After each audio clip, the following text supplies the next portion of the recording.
Ya, oke, ini adalah kelanjutan dari manhwa Player Who Returned After 10,000 Years.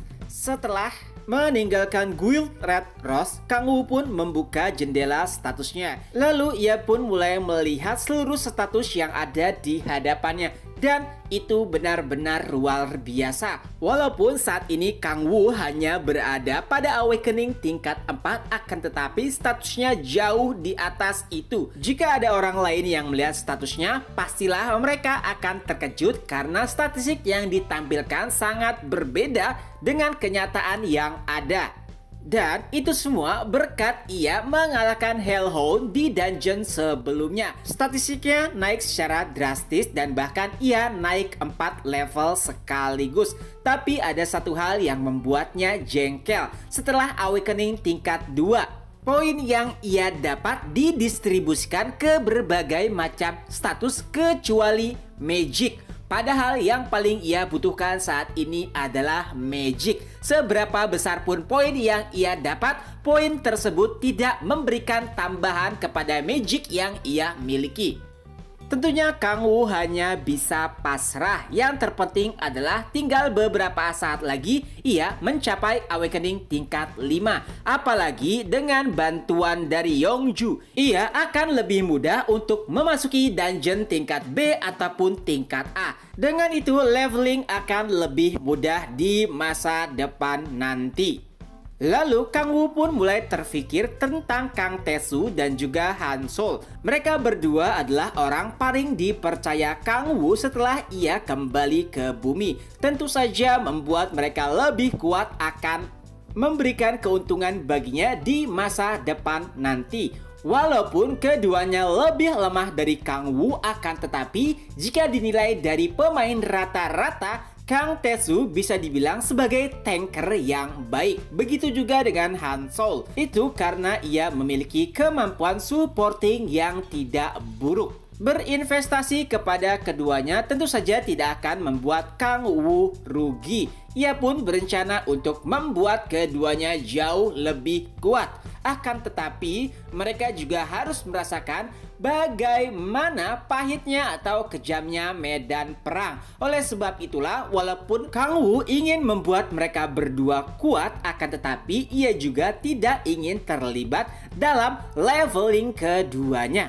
Dan setelah memikirkan beberapa hal, Kang Woo pun memutuskan untuk kembali. Ia pun tersenyum cerah karena pada akhirnya ia mendapatkan item yang sangat diinginkan. Keesokan harinya, Kang Woo pun membawa Han Sol untuk menemui temannya yaitu Kang Tae-soo.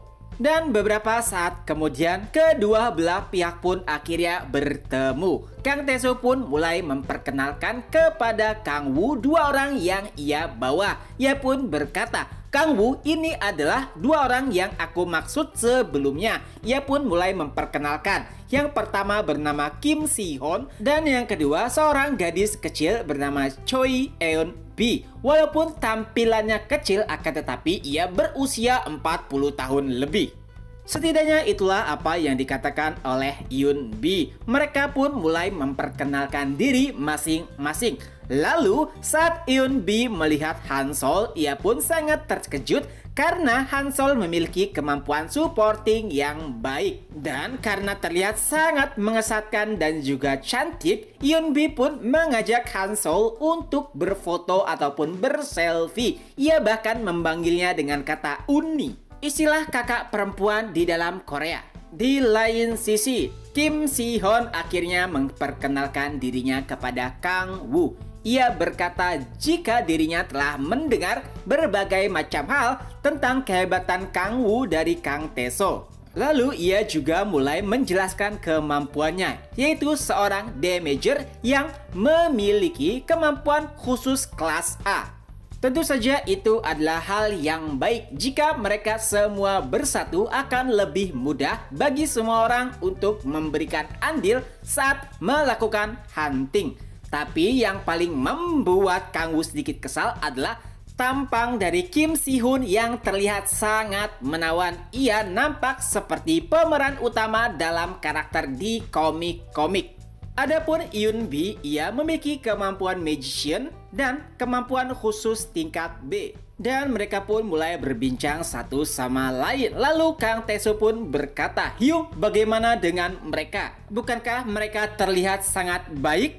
Tentu saja itu adalah hal yang benar, tapi Kang Woo sedikit menyinggung Kang Tae-soo bagaimana ia hampir terbunuh oleh teman partinya sendiri. Tapi kali ini Kang Woo yakin jika dua orang yang dibawa oleh Kang Tae-soo adalah orang-orang baik. Kombinasi yang cukup hebat bagi sekelompok party. Dua orang memiliki kemampuan khusus tingkat A dan dua orang lainnya memiliki kemampuan khusus tingkat B. Jika bersatu akan membuat kelompok yang hebat.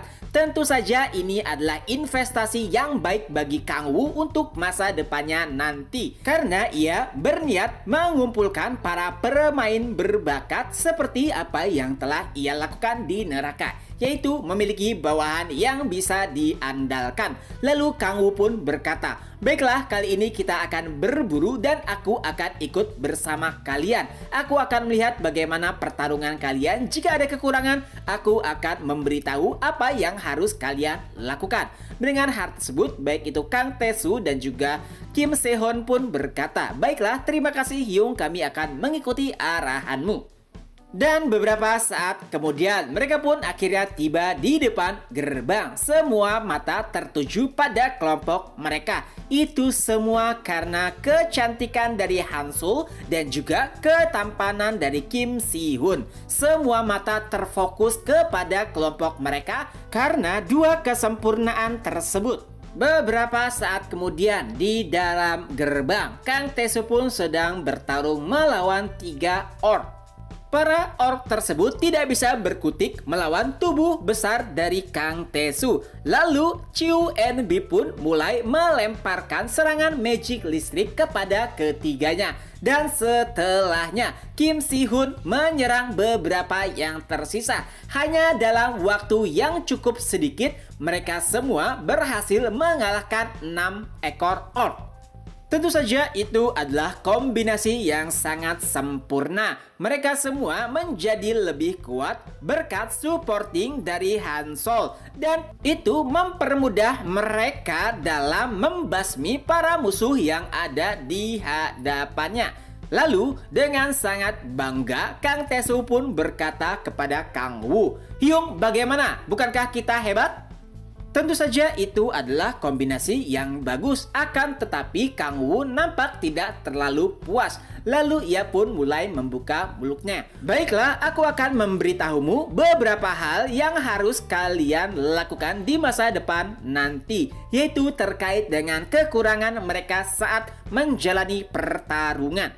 Pertama, Kang Tae-soo, kemampuanmu sudah baik untuk memancing para monster, akan tetapi jangan gegabah dan mengeluarkan kemampuan besarmu untuk melawan mereka sekaligus. Karena kau adalah seorang tanker, jika mengeluarkan kekuatan banyak lebih awal, itu akan menjadikanmu sasaran empuk dan itu tidak baik. Mendengar nasihat dari Kang Woo tentu saja membuat Tae-soo senang. Ia pun berkata, "Terima kasih Hyung atas masukannya." Lalu ia menuju kepada Yoon Bi. Lalu Kang Woo pun mulai menjelaskan, "Yoon Bi, jangan terlalu banyak membuang manamu. Kau bukanlah dealer utama pada party ini. Jadi fokus saja untuk membantu Kim Si-hoon. Jika kekuatan magicmu habis, tentu saja kau tidak akan bisa melakukan serangan selanjutnya. Bukankah itu benar?" Tentu saja itu adalah penilaian yang benar. Lalu Yoon Bi pun mulai berterima kasih kepada Kang Woo. Dan selanjutnya Hansul, ia pun meminta dirinya untuk tidak berbuat gegabah. Walaupun supporting yang ia lakukan sudah bagus, akan tetapi ia tidak perlu menggunakan kemampuan panahnya saat pertarungan sedang berlangsung. Intinya jangan melakukan sesuatu yang tidak perlu dalam pertarungan. Dan yang terakhir, Kim Si-hoon, kau melakukan yang terbaik. Nah, itu adalah masukan yang diberikan oleh Kang Woo kepada 5 orang anggota partinya. Walaupun hanya Kim Si-hoon yang mendapatkan pujian, akan tetapi masukan yang diberikan oleh Kang Woo akan membuat kelompok tersebut menjadi lebih kuat di masa depan nanti. Dan chapter pun berakhir. Nah, itulah kelanjutan dari manhwa Player Who Return After 10,000 Years berdasarkan dari chapter di novelnya. Oh ya, jangan ada yang tanya, Bang, kok nggak ada gambarnya? Sengaja Mimin tidak masukkan gambar dari karakter di dalam videonya untuk menghindari copyright. Oke, itu saja dulu. Ketemu lagi di next video. Bye-bye.